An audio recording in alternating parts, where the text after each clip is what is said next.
This is Inside LAFC. Welcome. Thank you for supporting. As we always like to remind you, please subscribe, tell a friend. That's all your homework here for the day. Tell a friend and get them to subscribe. We would appreciate. Leave comments and reviews. Max Bredos alongside Vince LaRosa. Hey, Max. What's up? How are you enjoying your summer? Still been busy. Still been busy. I've been busier the last 10 days than I think I've been any portion of 2019. Yeah, it's been a busy. At one point, it's been not busy and then all busy all at once, all just out of nowhere. Yeah. You watching any of the competitions, under 20s? I have been watching. Women's World Cup? I've been watching all of them. We have Copa America. We're starting taping today? This Friday night. So Brazil, I'm excited to see that. And you got US Open Cup as well, yes, which we'll be talking about, which is very exciting because, once again, LAFC, and it's been pretty clear how they have approached this tournament. They want to win it. They have a mantelpiece. Yeah. It's got no trophies. They don't need to have a trophy. It's only been 2 years in existence, but they would like to put one up there. And the US Open Cup, now 4 wins, and you get it. Yeah. So it makes a lot of sense. Well, Bob said one thing last year that's always stuck with me. He said, as a new team, you always want to create history, and to create history, the best way to do it is to get a trophy. And so why wouldn't you go for the Open Cup? Why? I mean, especially, I think, I would honestly say, especially out in the West. There's just so many other teams out in the East that kind of get clumped together. That there actually are some good lower level teams in the East. Yeah. Not as much in the West, if I'm being fully honest. I mean, Sacramento's a decent one. We've seen that New Mexico's got some guys and they're a fresh new face. But I think that in the West, yeah, when you look at something, you look at anything and say, it just takes us 5 games and we can maybe get some silverware. And on top of it, I mean, I think the Open Cup is something worthwhile, and I do enjoy it. But on top of it, the added bonus, CONCACAF Champions League. You start counting all the things that you get from the U.S. Open Cup. You get a trophy, a historic trophy, 106 years. So this is no minor little thing, no new thing they created for clubs to get more trophies. This is laced in antiquity and is very nice to have. Great clubs, great history, great players have lifted it throughout the history, those 106 years. You mentioned the CONCACAF ticket, which is very precious, and a chance for LAFC one day perhaps to make history and win that trophy that has eluded MLS clubs. A little walk-around money for the players. Yeah. Thanks to yours truly, you get some home games, or you get some people inside Banc of California Stadium, because I was there for the Cup and I had the good voodoo going. And the LAFC got the H1. You're a good luck charm. Yeah, exactly. You know, like the NFL draft lottery. Remember the Cavaliers owner had his son there and he kept getting the first. I am there. So I think everyone should probably help pay for my ticket to Fort Lauderdale next year. Make sure I'm just in the room to see if we can do it again. I think that's the most it will strike twice. But so is that where they did it from? Is that where the draw was from, Fort Lauderdale? Correct. There's a place called Vista Entertainments where they're producing a lot of content. And, you know, look, a lot of times you call games from stadium. The reality is, in this business, calling games is more efficient and cost effective when you do it off these monitors. And for me, I got to do 3 games over 2 days, which is great. It's not the traditional route, but I can assure you, when you hear games from all over the world, the host broadcasters are generally not there. They're at a studio. So I hate to be the Wizard of Oz there and show that, but it's the truth. But I think it is the smart route. You have to, because it's changing. And what you're getting now is you're getting more games on TV and on streaming services, and that is a result of being able to do it in that fashion. Well, you get sorry, Vince. You get every Open Cup, every game at your fingertips right there, for instance. And my take is, and I know that just from the LAFC side, and we have very, very loyal listeners, very loyal watchers, they were very happy to have a familiar voice on the broadcast. I know that everything in this sports world is going hyper local, so the chance to get to have you, even though you had to be as center of the road as you could, we gave you a game. Was I? I mean, you could tell us a little when the goals go in. You're obviously the depth of your stories lean much more LAFC side. But I still think that was center of the road, and that's information that's important. I think if you're an RSL fan, it's not something that's going to turn you off completely. Right? But, yeah, I think they really liked, and so in order to have something of your quality of a broadcaster, this is the way you're going to have to do it, right? Right. I don't need college students doing the games. Listen, I reached out to the host broadcaster of a company that's doing South American games, but they are in Buenos Aires. But I just want to make a phone call and see, hey, how's it going? Because I see things changing industry-wise. Maybe we'll do a podcast about industry on the media. Maybe it'd be interesting. Maybe get someone, us two, we can all talk. I mean, everyone always asks how can I get your job? How can I get into this? I think that's something that people might be interested in. There are opportunities there, but you've got to be aware of how it changes. And I just had my head on a swivel. That's what I do. I wake up in the morning. I spin around like The Exorcist. Yeah, the glamour is only 1% of it. Right? And then you send emails that sometimes are. Yeah, sometimes you send emails during podcast shows. I do. I do, because the timing is everything. So, okay, so we got the amount of time I have to wait on Max. Oh, if I could have all that time back. As long as LAFC gets by the Earthquakes next week, which I think everyone thinks they will, because they'll still have that lineup that we saw, and they won't be too burdened by multiple games. They'll get another home game either against the Timbers or the LA Galaxy at Banc of California Stadium there in the quarterfinals. And the Timbers, I think, they fielded a fully loaded squad. So you have to think they'll be able to get through, although you might get that LA game. Real quickly, just as I brought up the Timbers, obviously Carlos Vela is the MVP candidate of the season, but Brian Fernandez might be the second most valuable player right now and potentially could push it if he keeps at this pace. I came into the office. Obviously, I was hyped that we'd won and that we were going to be going on and we were going to find out all about that stuff, but I came in the office the other day and said, did you see those Brian Fernandez goals? Because nice. I mean, they seem like they're going to put him out wide, which is probably where he thrives, and he showed you why you want a guy like that cutting in from a wide area. I mean, this is the modern game. You have wide forwards that can score. Yeah. They can make things happen. You have a center forward that kind of congests the defense and maybe can drop in and link up play a little bit. And then if you got guys that are just absolute quality on the outside, like Brian Fernandez, like Carlos Vela, like Diego Rossi, that's going to be the new thing. And it's not just here. It's Liverpool. That's the way they play. I mean, if you can imitate seems to be the new duplicate thing. Liverpool, that's a great business. Yeah. Merritt Paulson told me a story when we were up there in Portland about Brian Fernandez, that he is so competitive. I love to hear this. I just love having this quality of player in his prime. He's not even in his prime. He's 24, so his prime's about to hit. That's great to have these guys in Major League Soccer. And you get to see them when they play against L.A. on a regular basis. That he said, Merritt Paulson, the owner of the Timbers, they were practicing, and he was called offside in a practice, and he was so bent out of shape that he asked the video folks to show it again to see who was onside. He was onside, so his practice goal counted. And I go, that guy, that intensity is pretty cool. I think if you're a coach, that's what you want to see. Yeah, I've had a lot of people actually with kind of inside knowledge of Brian Fernandez say that that's both his best asset and maybe the one thing that scares people a little bit. So it's a little scary when I'd have to look through the video and see that. If you get guys that are on the knife's edge like that, I mean, that's what your striker is, right? That's who strikers are. That's who goal scorers are. They're always either happy or just the most depressed, worst guy to be around. And so you just want to try to keep them as happy as you can. Yeah, Brian Fernandez is a talent, and I think it changes the perception, right? For the longest time, the big name guys were coming out here and we were like, if he's up for it. Now you got a guy like Brian Fernandez, you say, maybe he's a little too up for it. We need to reel him in a little bit, let him know it's a long season. There's a lot of travel. There's a lot of things to do. Please don't kill your teammates, and we'll be just fine. There you go. But we'll talk Portland down the road. Maybe that's they're on their way to meeting again pretty soon, as they did last season in the quarterfinals, mind you. Yes. LAFC, good game effort from Real Salt Lake because they were missing a lot of key players, their best two players. They were missing their coach as well. Freddie Juarez had to fill in and did an admirable job keeping that team. But this is an LAFC team. This was such a rarity to watch. And this is why you got to tune into the U.S. Open Cup, because you have Carlos Vela. You have the best player in the league playing in this competition. And as I said, you may have the second best player if you're watching Timber games. And Diego Rossi was on the field. And this team without Mark Anthony Kaye, obviously with Canada, and the two Americans, Tyler Miller and Walker Zimmerman, played exceptionally well. I would say the three guys that filled in for them were amongst the better performances. Cisniega made all the big saves he had to. Pablo Cisniega, excellent job. Danilo made some. I love me a slide tackle. I love me a slide tackle in a big spot. You love that one towards the end of the game? Oh, yeah, I saw that, and I was like, I pumped my fist. Well, not there, just in my brain. And he did some good plays, too, and he got better as the game went on, which I think was you wouldn't be surprised based on the fact that he hasn't played that frequently.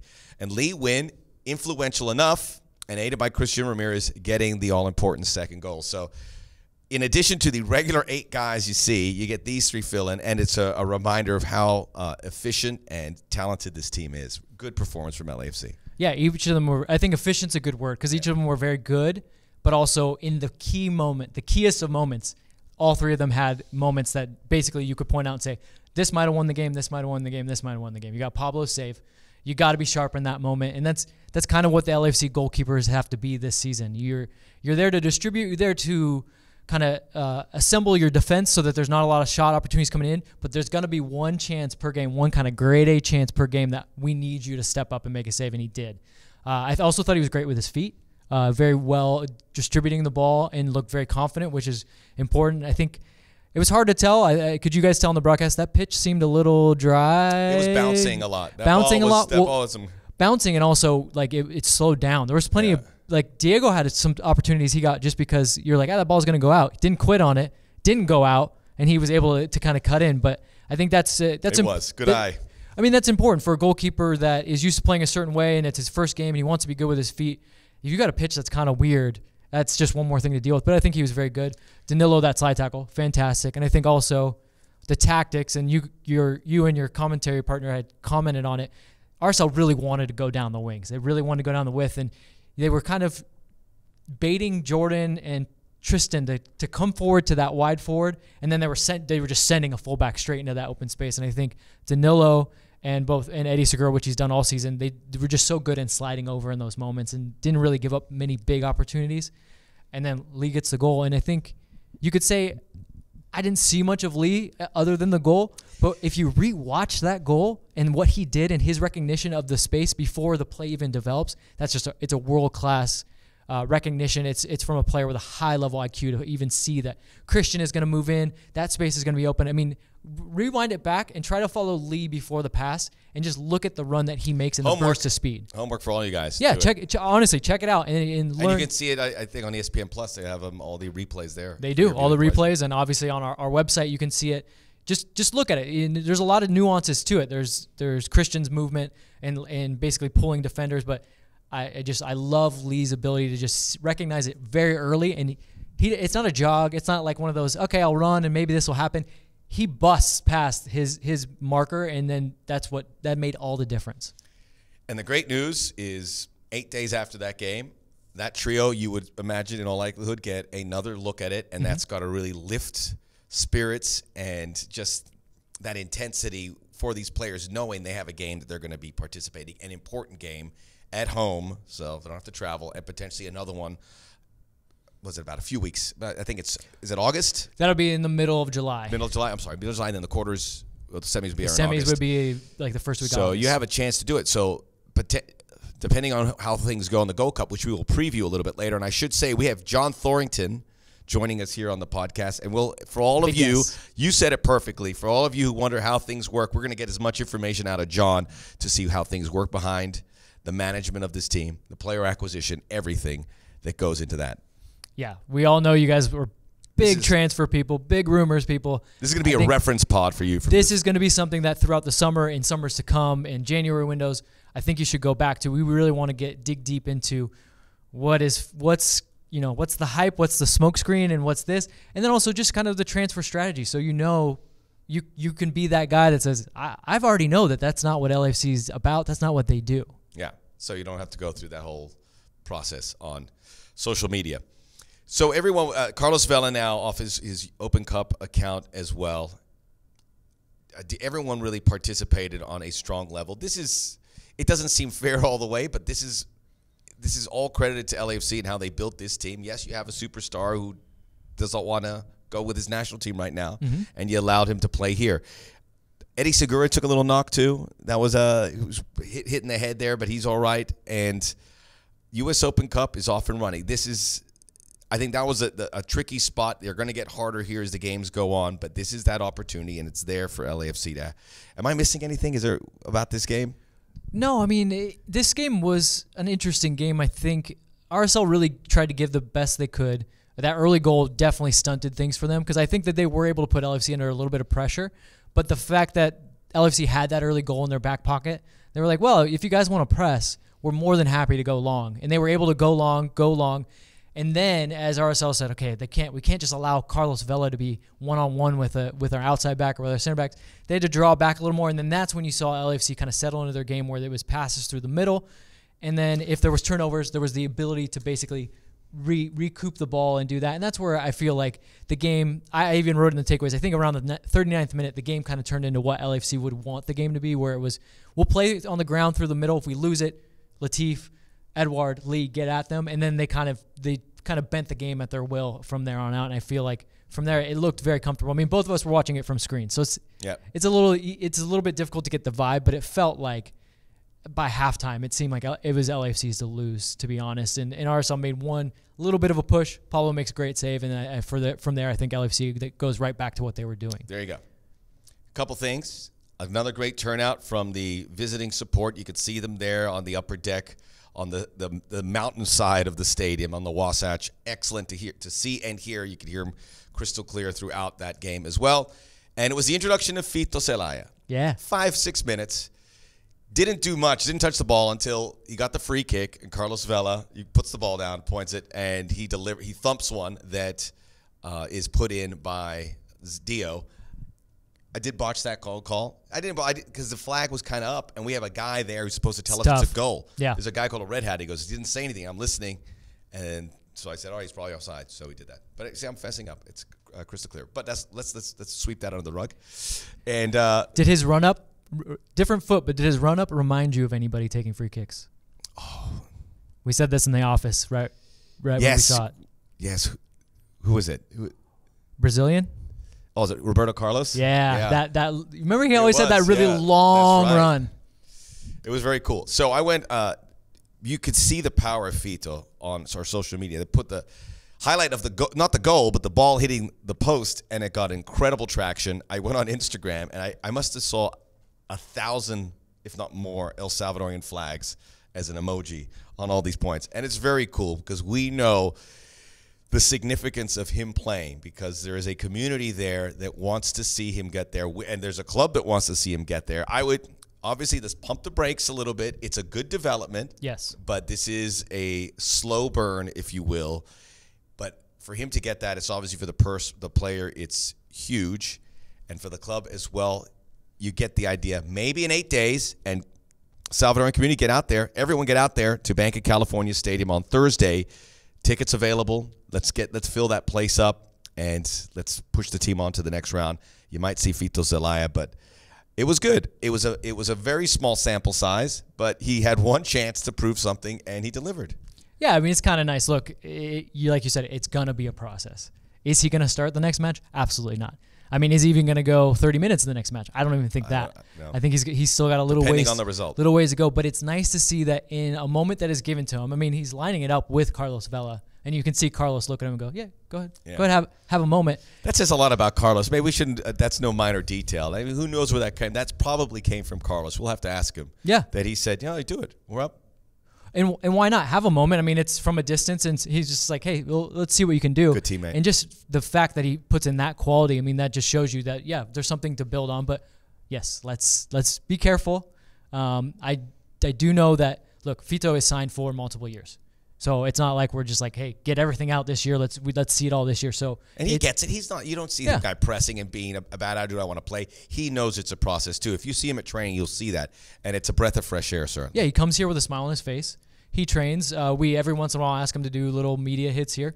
More than happy to do it straight off the pitch. Actually prefers to do it straight off the pitch, and has been gracious about everything. And the excitement in him has been palpable. So I can only imagine what it was like for him to actually step on the field and then to hit that and to come off. And I feel like he's only going to be able to build off that. I just got a great idea. Are you going to share it, or is it going to be a secret? Let's get Fito on the pod. Oh, we're gonna put your translation skills to the test. We're not going to talk about the game, so we'll just talk to him. Yeah. Say hello, Fito. Maybe we'll ask about that free kick. We can make it happen. That's all right. Yeah, we're gonna make that happen. Everything we've asked him to do, he's been very, very, very forthright about. All right. Okay, so we'll put that there again Thursday. What is the date on that? Is that 20th? The 20th. 7:30. Thursday the 20th, 7:30, Banc of California Stadium, LAFC. You get to see Carlos Vela. You get to possibly see Fito Zelaya. You get to see Matias Almeida on the sideline for the San Jose Earthquake. And let's stress this: general admission. So you buy your ticket and you get there early. And you get in the gates, and if you want to go to the front row of the east side and sit right at the middle of the pitch and no one is there yet, that is your seat. And I will tell you this, it is a different game on that level. When you get to watch it from that level, I still think the best place to watch a game is maybe one level up if you want to see the whole field. But just to hear the talking. Sit there. Yeah, hear the kind of the back and forth, hear the players, what they're saying to each other, get the vibe, hear the sounds of the ball. It's a different game. Yeah, I got to sit there during the preseason, specifically the Atlanta preseason game. It was fascinating because there's all these big-name players out there, and you could hear that conversation, and you could sit with a lot of people and have those conversations about their conversations. It's cool, so check that out. This is Inside LAFC. Coming up, we're going to, talk to General Manager, amongst many other titles, John Thorrington. We'll also have a Gold Cup preview. It begins this weekend. We will preview how we think, maybe have a little prediction along the way, and then we'll just talk about all things good LAFC. This is Inside LAFC with Max and Vince.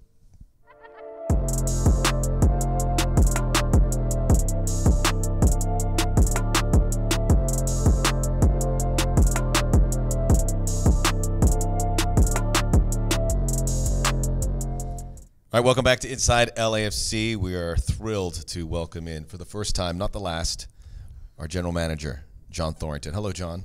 Hi, guys. How's it going? Oh, we have some good questions for you. Okay. Stop looking at my pad. Sorry. Cheating. Cheat. Hey, we were just talking about the Open Cup, though, and it was a great performance from LAFC. Just wanted to get your thoughts. I know we've spoken to Bob about the importance of adding a trophy case, but your philosophy on this tournament for LAFC. I think you've heard it said by consistently through the organization that anything we're in, we want to win. And we feel like we have constructed a squad that can compete on multiple fronts. This year it's a bit different relative to last year because we have a lighter league schedule in these opening rounds, which enabled us to play as close to our strongest group as possible. But even having said that, we start to see some of the depth where Pablo has a fantastic game, Lee gets a goal, Fito gets his minutes, Tristan's adding to his experience, and to go to Salt Lake and win 3-0 is not an easy task, and I think we certainly are proud of the performance and showed to everybody how seriously we will continue to take the Open Cup. Real quick, I want to talk about it later, but you just mentioned his name. How have you viewed, he's just played a few minutes, but the phenomenon of Fito, just what he brings to it? Because I saw after he hit that free kick, we had a video clip of him on there, and then there was thousands of Salvadorian flags. So how have you viewed that? Well, so to the frustration of some in our organization, I'm not on social media, so I don't. That's a mistake. I don't see it firsthand, but I certainly get wind of it after it happens, and so if I'm going back to when we were signing him, the reason I am aware of this is when we signed him, the El Salvadorian League changed their schedule for a farewell game for him. So we needed him here on, if I have my days of the week right, on a Thursday, but they said, oh, well, Alianza has a game on Thursday. And I said, look, we need to do the meta, we need to do everything. And they said, okay. And they changed his game. The whole league changed the game for the night before so that he could go and say he didn't even play. He just went on the field to say farewell. So it still somehow does surprise us, but he is an absolute legend in the El Salvador community. You won't have to pay for a dinner anytime you go to Ever. San Salvador. You're Yes. in, or even in some of the local communities here. I hope that's right. Well, we made nice. We did the easy questions. Yeah, those were nice, but informative. Get some dirt here. Yeah, I mean, John, this time of year is – what's funny is, and I always ask this to you, like, are you busier this time of year? And you said, well, why would it just be this time of year? And I think that's one important key thing to point out. Obviously, the window is coming open with the sell of Andre Horta as well, that we've really rolled it into like a big deal media-wise. However, for you, tell us a little bit about like where you're at in the season and just how it's not extra busy. This is the same process that you're going to be in anyways. Yes, I do. I will say that when you get to deadlines and, it's less the opening of the window, more the close of the window when you're trying to get deals done. The most obvious example we had of that was last year when we were bringing in Lee and Dio right at the deadline, and I was afraid the guys would go to sleep in Europe and forget and we'd miss the deadline. So there is some urgency that comes when you have these dates opening and closing. But I think, to your point, our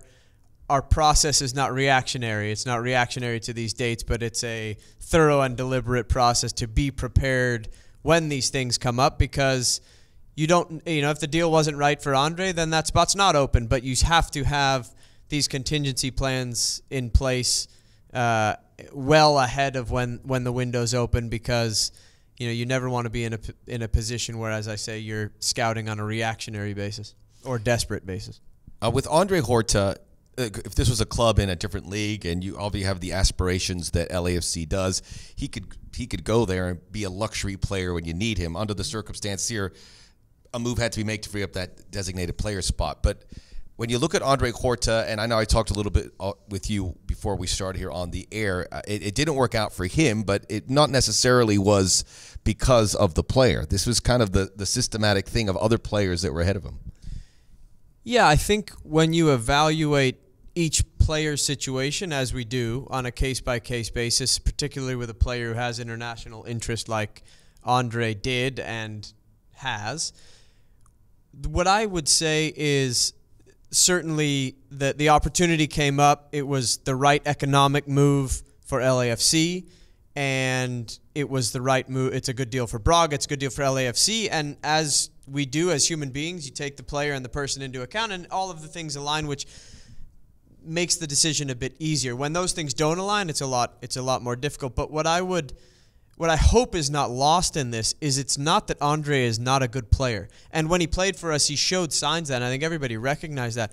But what is a real statement's not the right word, but an observation I hope people know, something people that is noteworthy, is that the players that are playing have done such a fantastic job that despite Andre's incredible level of talent, and even when he played, showing signs, the level of our midfield last year and particularly this year, where it's gone to a whole nother level, is that for me is not the whole story, but certainly is part of the story. Do you find that to be somewhat of a evolution in MLS circles? Because we always talk about how, like, if an owner is going to put out that money and he's going to say, okay, I trust you, this is the guy. There's times where we've seen it where these guys, they're forced to play regardless, even if the team is doing well. I mean, a lot of times they're forced to play and the team's just kind of middling. But is that kind of an evolution? Because you've talked about it. Our ownership gives you the ability to go out and make those big signings, but then they also say, after you've done it, they trust you. Yeah, I can't speak more highly of the leadership we have from Tom, the rest of our ownership group. They trust the people they've hired to do their jobs, and that's all we can ask. Certainly, they like explanations of why things, but they're also no dummies. They see what I just explained, that if we were struggling and there was this desperate need, got to get him in, that would be a part of the conversation. But they are observant, and there's a reason why they've had so much success. They see these things, and that dynamic that I explained is certainly visible to them. I want to ask this question because it kind of opens up to the next. But when you look at, I remember when I spoke to you about when you got Andre Horta, this was a groundbreaking move to get a young player in his prime, a star player from Europe, to come to Major League Soccer. That usually was a path you didn't go. The success rate has come from South America. When you think about that, and would that discourage you from, is Europe still an open, fertile ground for you guys to recruit in, or does it start to tilt towards South America, Central America? I think it's case by case, and Andre was unique, and I would still say that. I think there are a couple other examples. You can look at Rusnak maybe in Salt Lake as a player but a player to come from Benfica, who's had Champions League experience at his age, with the offers we had to fight off to get him, and so I do think it was, if not unique, then rare. We have found great success in South America, but I do not think that means that precludes us from having future success in Europe. The reality of the global market is usually, like for like, it's more expensive in Europe, but maybe you are paying for somebody's Champions League experience playing for Benfica at 18 years old. So there's a reason for that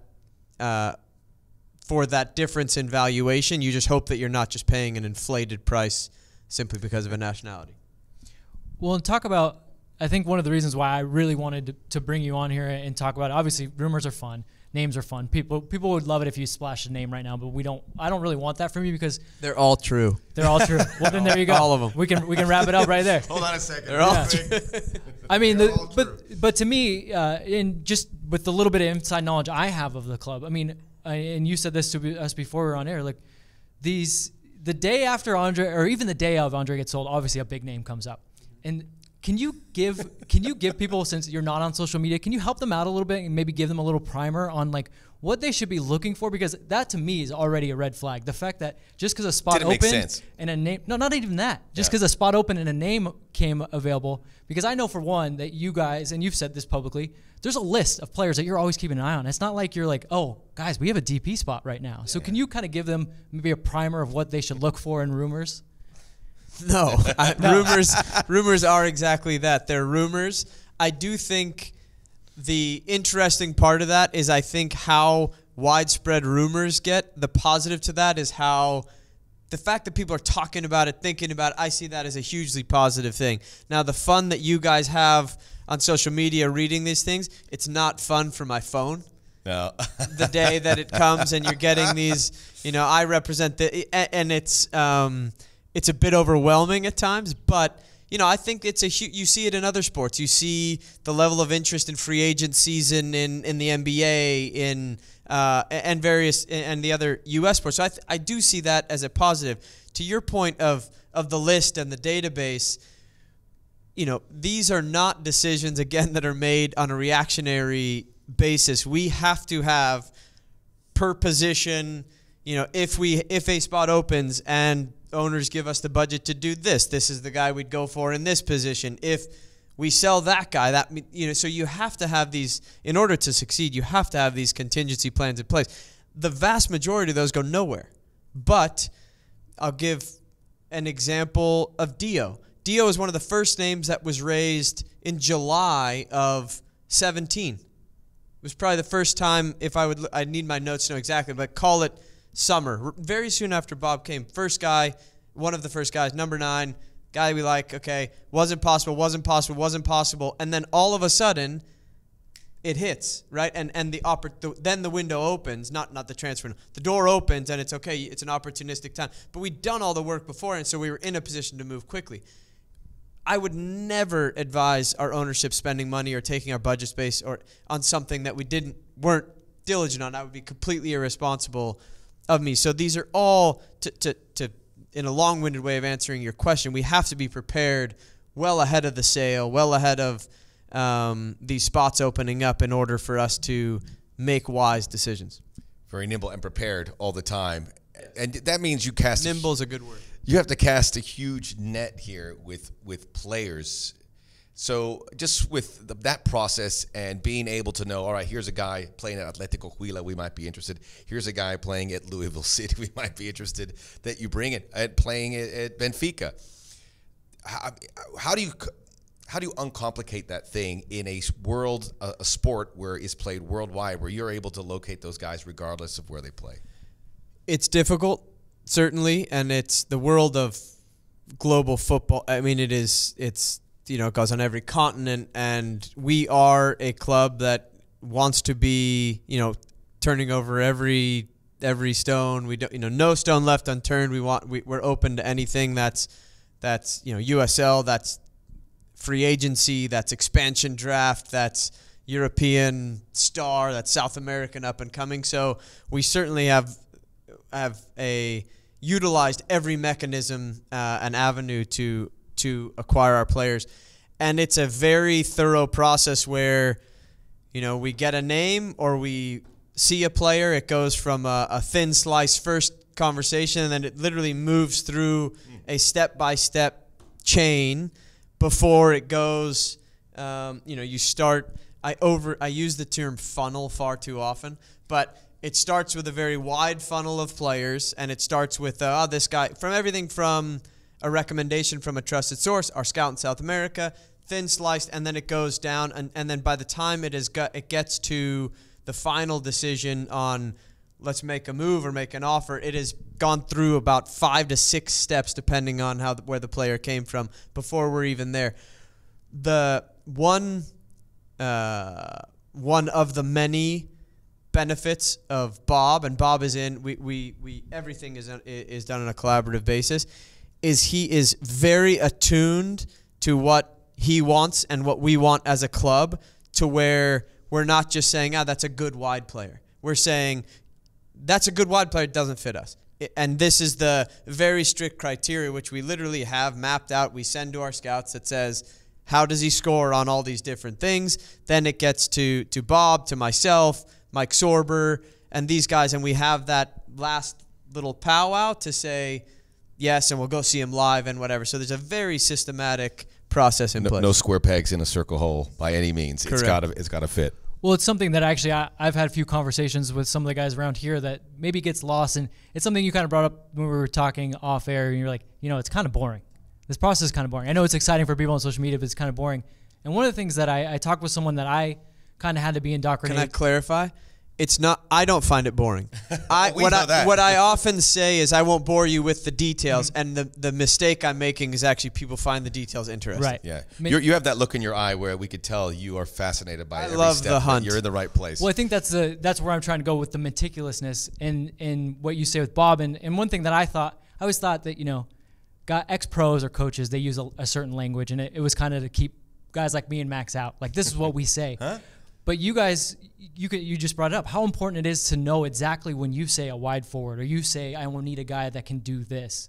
I mean, talk to us about how important language is, because there is a disconnect a lot of times between, now you got like data analysts, you got agents, you got scouts, and you got a head coach. And a lot of times they're saying the one word, but they're not all saying the same thing.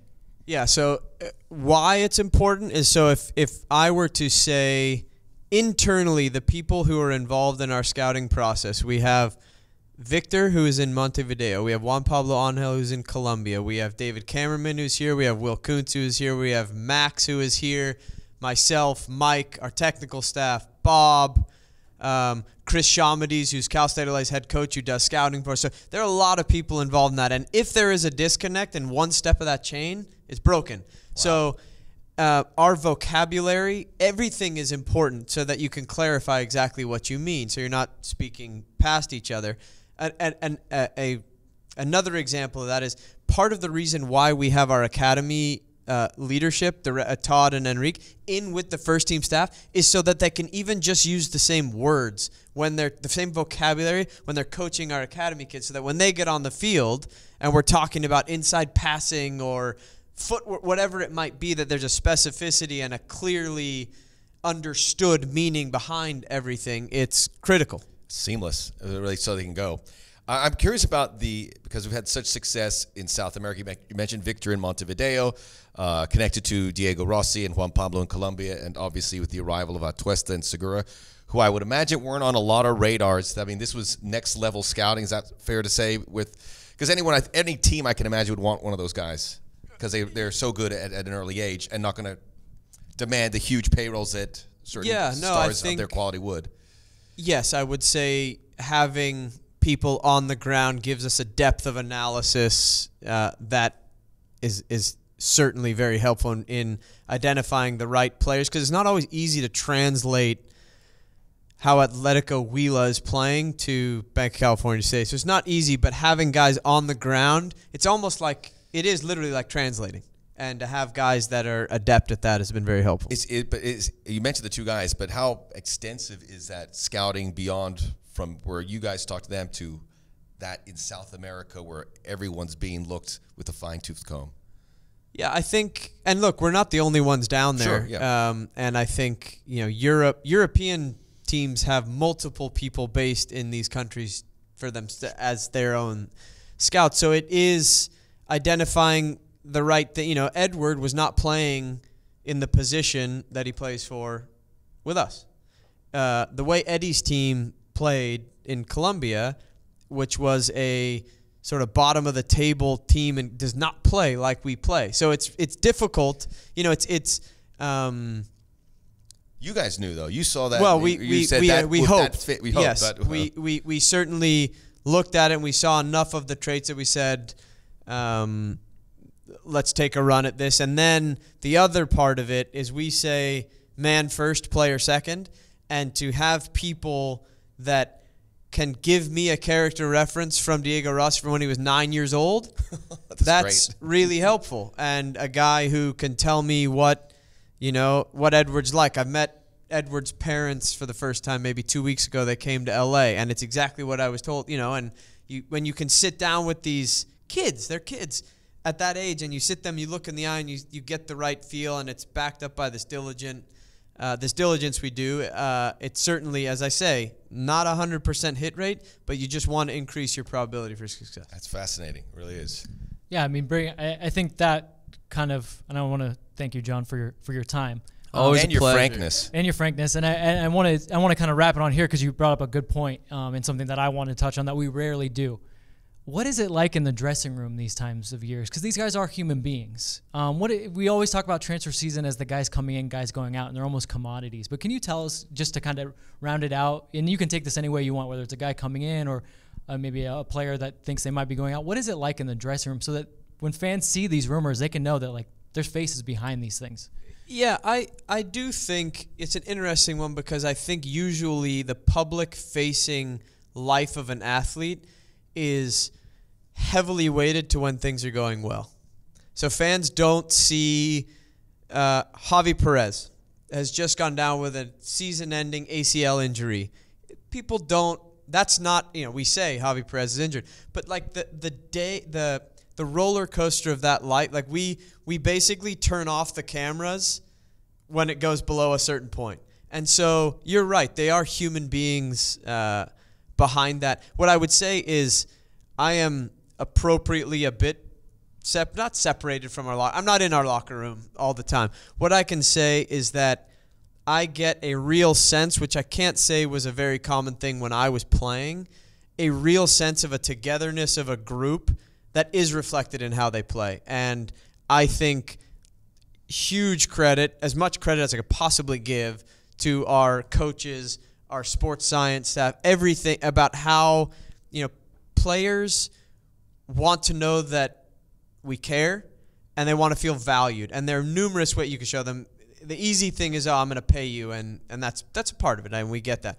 But the care our coaches, our strength and conditioning coaches have, our medical side, the care that they take to make each player better, I think that is what our locker room benefits from and is feeling. I don't think down there, and given the success of the team, I don't think there are people walking around in a state of paranoia thinking, my head's on the chopping block. We don't act that way, and I think, as I say, with anything, incoming, outgoing, we always do our best to take the player and his situation, his family, et cetera, into account when we make these decisions. I've been in a lot of teams and locker rooms, and that you feel that sense here certainly, and it is a family feel. And to your point, like there's not that concern, there's not that head on a swivel from players or anyone involved with the club.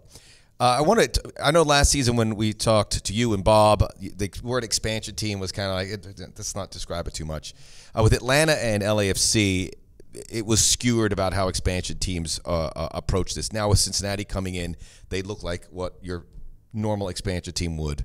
The fanfare we'll see with Miami and Nashville, maybe they're more traditional expansion teams. When you look at that tag, and how quickly did you jettison it, or did you jettison it to make sure that this is a team that, and you did everything in your power to hit the ground running?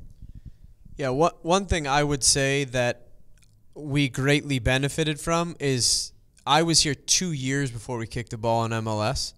And that was not let's just sit back and observe. Like, I was asked this question when I joined, like, when do you think would be enough time? And I'm like, yesterday. Like, there was never felt like there was enough time. But for us and other, Cincinnati, the challenge, ironically, of having your own team before you come in. So us in Atlanta didn't have that. And that's a part of it, that you can just focus on your entry into MLS. And, Minnesota had an existing team. Cincinnati did as well. So I can't help but think you can't be quite as focused with trying to run down concurrent paths. For me, the idea of expansion it was the hardest thing, is that there was literally nothing here, but it was the most exciting thing. If I can be arrogant about one thing, it's about hiring well, because when you're starting something fresh, the decisions you make at ground level affect the whole building. Sure. And if you get those wrong, you're either tearing it up and starting a new building, or you're just like hoping a leaning tower of Pisa manages to stay upright. But for still upright, by the way. It is. Tower. It's still there. It is an anomaly, though. But I think, you know, it was a very thorough process. I benefit greatly from leadership above me, the wisdom of our owners, of Tom, of helping guide the process, etc. Certainly Bob was big, Carlos. All the things at the beginning helped lay the foundation for what our goal was, which is sustainable success. And I think we can all feel comfortable we're on our path there. We still have not won anything yet. And one thing that Atlanta has done that we haven't, they have an MLS Cup. We don't. And that's certainly our aim and ambition. You started with Open Cup. We're in it to win that. We're in it to win MLS Cup, and feel incredibly proud of the job that the staff and the players have done. You can't beat that. That was great. That's it's how you good to wrap have a clean slate, but you better hit that slate when it's clean. All right, John, thanks. As we always like to, our guests here, we like to give them with a parting gift. I want to give you this my old AirPods. Your old ones. They're probably broken. Still functioning. No, so you walk around way. and make those calls to get that next DP whenever no you decide to social do it. media, Right. no AirPods. We'll have to tell the story about when I walk with the AirPods, John he looks at hating me. Your AirPods a So he little calls later. me Not just you. AirBud is my Anybody nickname. that walks around when they're not actually on a call with AirBuds, and you're like, you talking to me on the phone? But that's why you should have a pair, because you could not have them on and someone goes, hey, I want to talk to you about I'm on the phone. I'm sorry. a man of the people, Max. That's Unlike you, he's a nice guy. I'm an SOB. I run away from it. All right. But, John, that was awesome. Really appreciate it. guys. Thanks for being, again, with your frankness of just being a good dude. No, you got it. You guys are great. It's my pleasure. All right. Coming up, we have our Gold Cup preview here on Inside LAFC. You're going to want to hear that, too.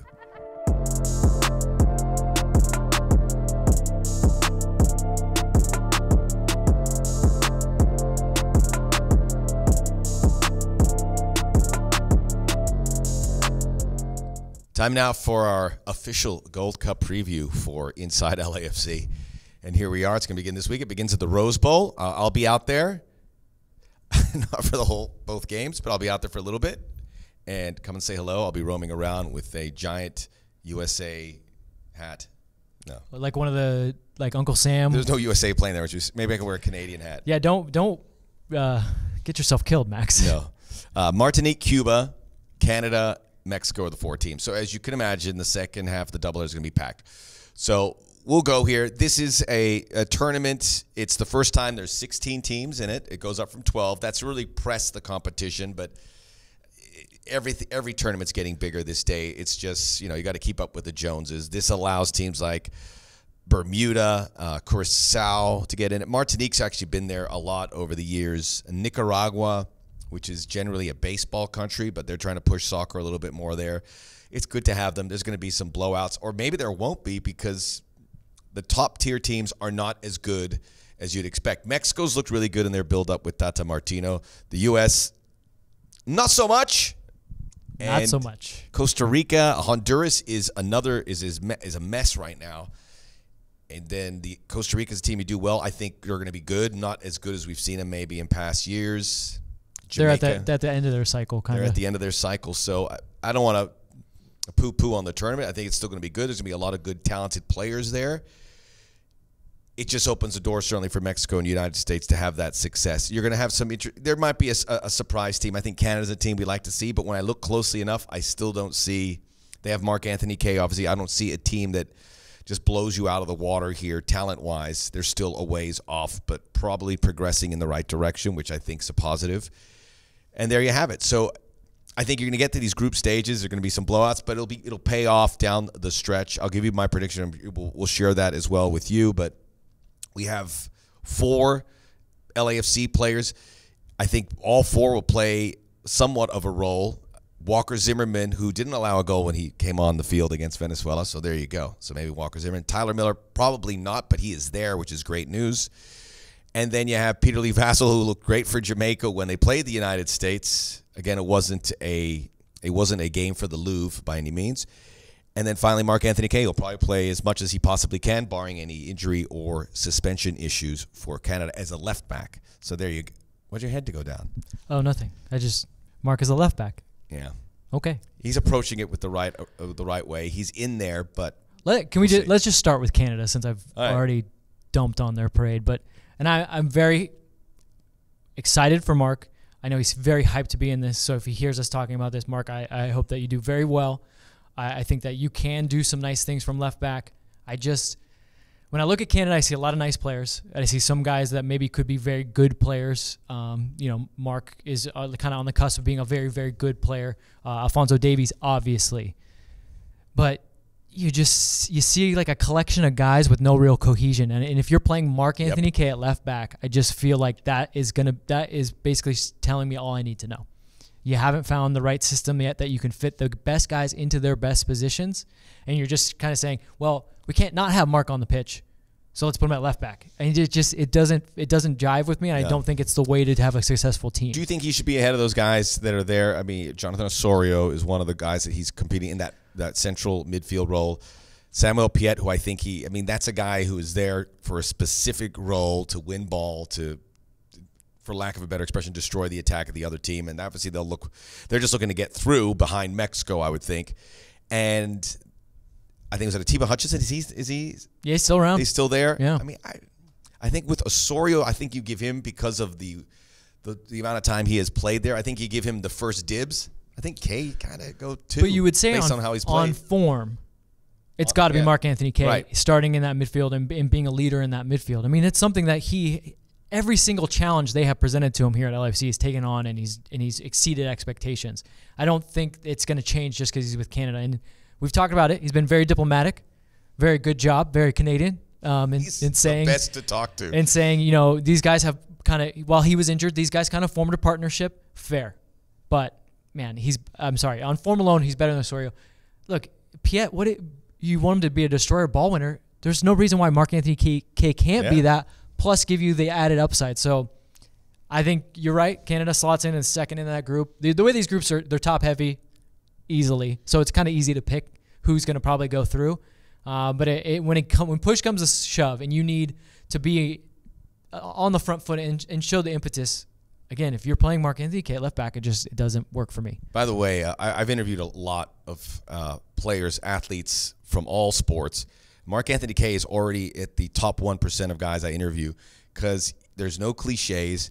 He speaks in truths in every way, even though sometimes it's best to peel it back. It's just how he communicates, and it's a breath of fresh air.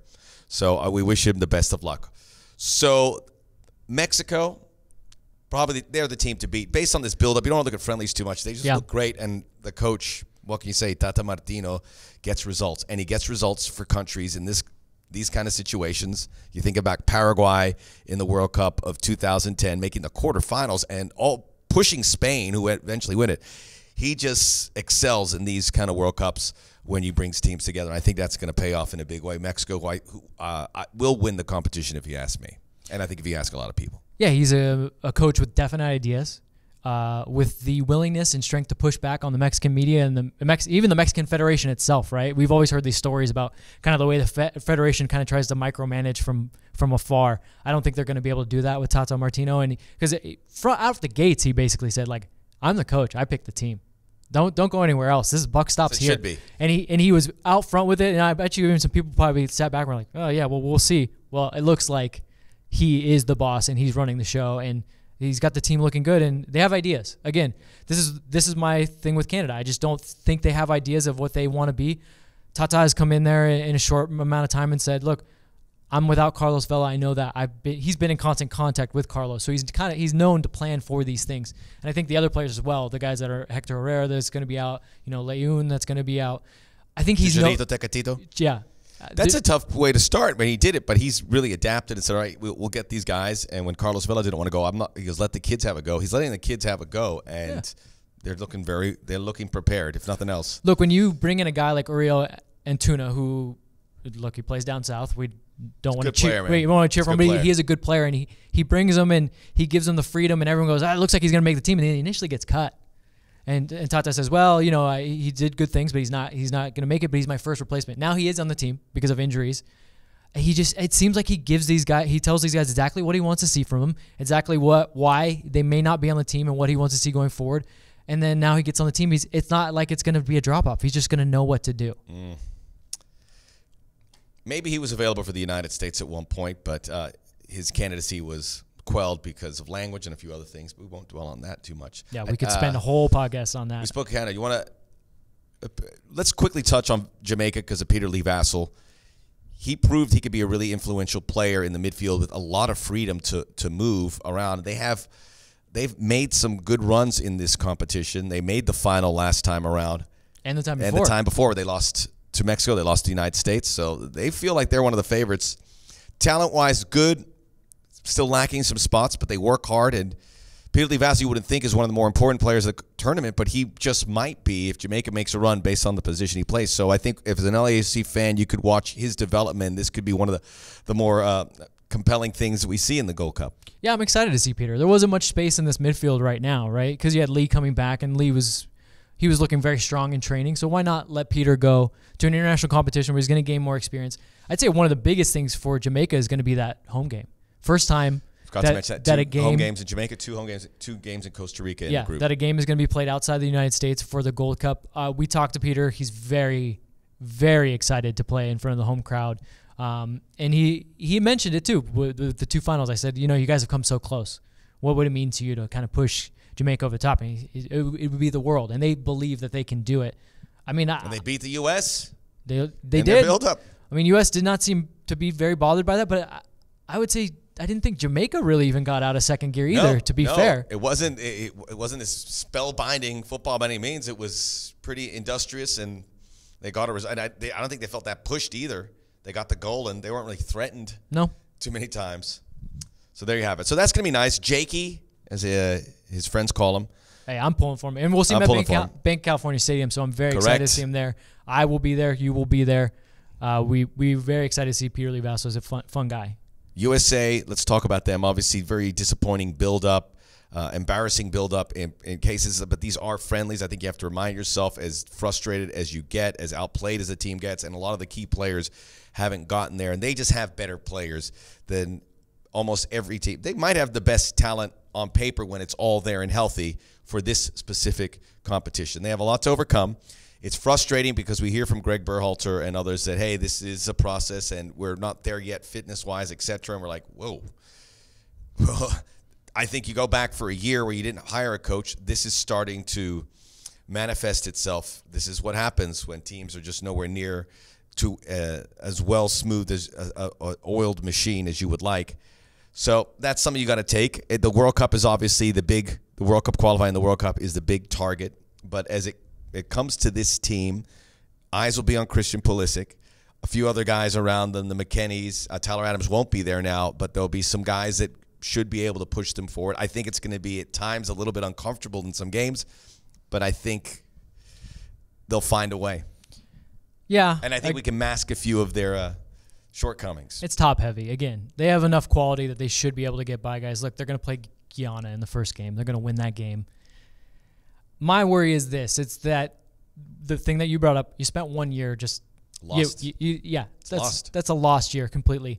And then Greg Berhalter comes in, who I like the things he's saying.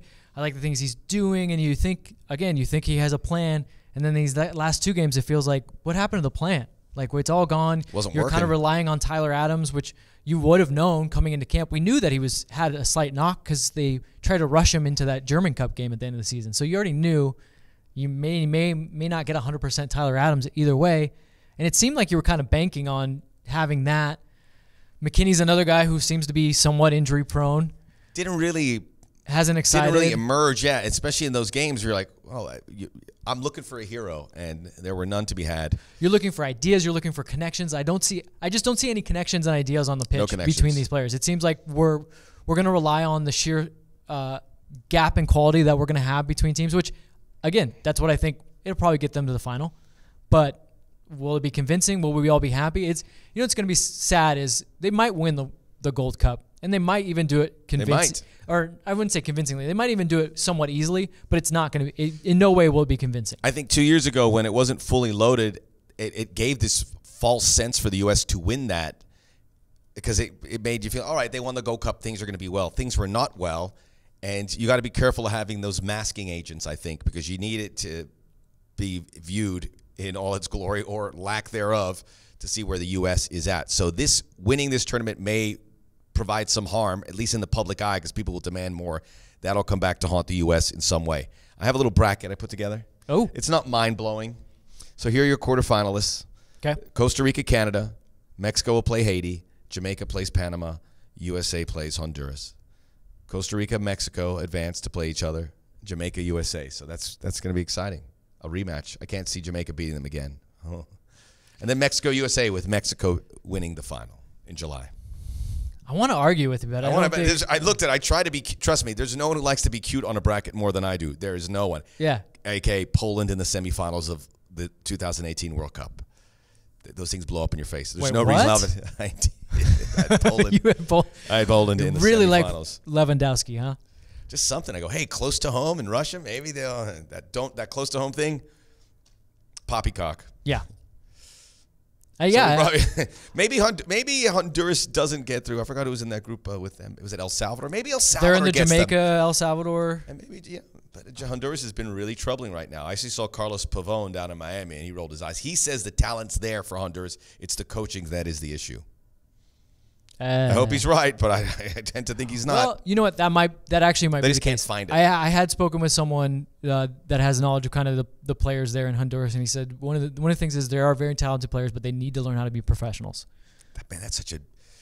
And it seems like such an overseen detail. Yeah. And we see it with LAFC without striking off our team here too much. This is a team where players get coached up and get better.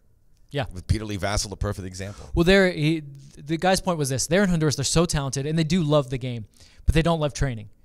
So what happens is they'll get my kind of guys. Yeah, they'll get guys that love to play, and they're gamers and they're computers, but they're gamers to the point where it's detriment to them. So they'll have their friends say, hey, we've got a game on Sunday, and there's professional footballers going out and playing games with like the pub teams, but not willing to go and train, and then they come here, They come here to MLS and they learn a valuable lesson of what training means. Some of them maybe sometimes have the ability to go straight to Europe. They still learn a valuable lesson. I mean, it's really all about getting kind of that mentality. And the ones that have risen above that and shown that they can kind of pick up and be quick on the uptake to train have gone that much higher. But they need to. It's almost like they need to go back home and then tell the guys, look, guys, this is what you're going to have to do. I don't want to scare you, but when you go to these other places, you cannot be this player anymore. All right, there you go. Hope to see you out at some of the stadiums, wherever you might be, whether it's in Pasadena or Banc of California Stadium, or maybe you make it down to Costa Rica or Jamaica or wherever, or Chicago for the final. If you're going to Costa Rica or Jamaica, bring us with you. I'm trying to make the Chicago final. It'll have to be a day of flight, which is never ideal. Plus, I'll be off the clock, so I can go enjoy a little. Yeah. Subscribe. We might be looking for a theme song for Inside LAFC. Please rate and review, and we will read them and say whatever you want. We welcome it. Yeah, please rate and review. It helps us, even, I guess, the bad reviews, but it just helps us and share. Reviews. Look, we do this. Where do you get this kind of information? We do this for free, so we ask if maybe for free you could just kind of flip us a retweet or tell your friends about it. Yeah. And also spread the love to all the rest of the podcasts in our whole family. I mean, correct. There's another new one popping up. It escapes me right now, but I believe it's Jerry Reynoso now has a podcast. Jerry, we've exchanged many times with him. So you know what? These the defenders of the bank, they've started from the beginning, and they're getting a really nice following, and you can see it. And I think if you put the work in, even on an independent stage, you will get to where you want. It takes a lot. You got to go to every game. You've got to make yourself present. You got to shake hands. You got to kiss babies. Those guys are doing it, and now it's almost it's a podcast of record for any LAFC fans. So I just want to salute everyone who works hard, and it's all the parts. I just mentioned defenders of the bank because I see them so frequently. Shoulder to shoulder. All of them do great. All of them. I mean, everyone takes a listen. I love, honestly, it does not hurt my feelings at all or anything like this when I see on Twitter, I see somebody say to, let's say, shoulder, hey, you guys are my favorite podcast. I love it. Yeah. There's no competition whatsoever. I like this because, like you said, these are labor of loves for these guys, and they're consistent. They bring it out every week, so please subscribe to them as well because they're bringing their own unique angles. They have their own unique guests. I think there's going to be a few surprises down the line for some of these podcasts, so subscribe to them now. Get on the hype train now so you can say you knew these guys before. Yeah, they do started well, man. They get out here, interviewing they the get big some of the dudes. players. Indeed. We're proud of all of you. Check them all out, including Inside LFC. We'll see you next week.